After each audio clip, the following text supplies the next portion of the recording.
and here's our last shot coming back home. What's it like to land, and where are you in the landing process? Well, for this flight, I was fortunate enough on Discovery to be sitting right here on the flight deck. When I came home on Atlantis, I'm sorry, I came home on Discovery before, but I was on the mid-deck again, laying on my back, so I didn't see anything. But this time I was on the flight deck, and I could see out this window looking over the shuttle nose. So it was, as we came down to the runway, I saw all of my family and friends waving out the window as we came in. Commander Poindexter, he laid it down as smooth as, his landing apparently was one of the most perfect landings in the history of the program. So we didn't feel much, and we landed in daylight, which was very cool. It was a beautiful day in Florida. About an hour later, we came off the vehicle and walked around, and we saw the tire marks where he hit the runway. It was a very cool experience.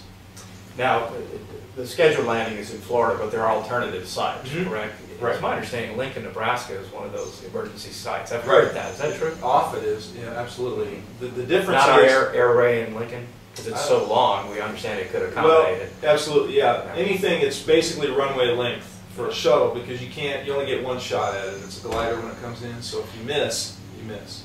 But the emergency landing sites, of which Offutt and Nebraska has emergency landing sites, are different than backup landing sites. So when we come home, we're not on the list. Well, you're on the list if we had an emergency. Yeah. And depending on where the emergency happened in orbit, when we were coming down, it's very possible that they could land somewhere in Nebraska.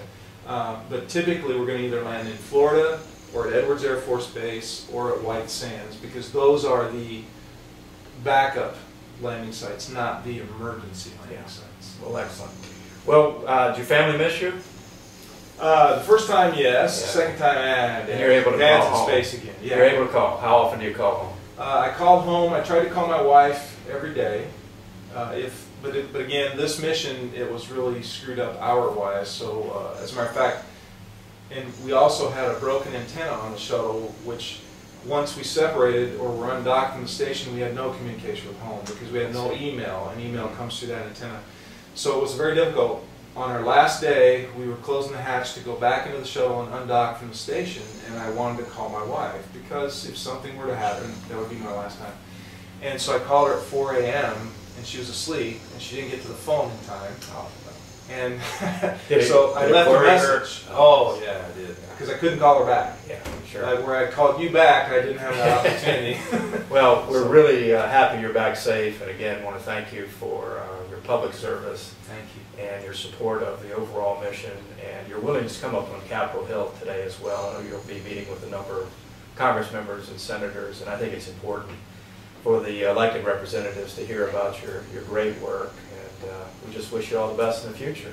Thank you very much. Thanks, Clayton. It's been a pleasure, sir. Absolutely. Great to be with you. Thank you.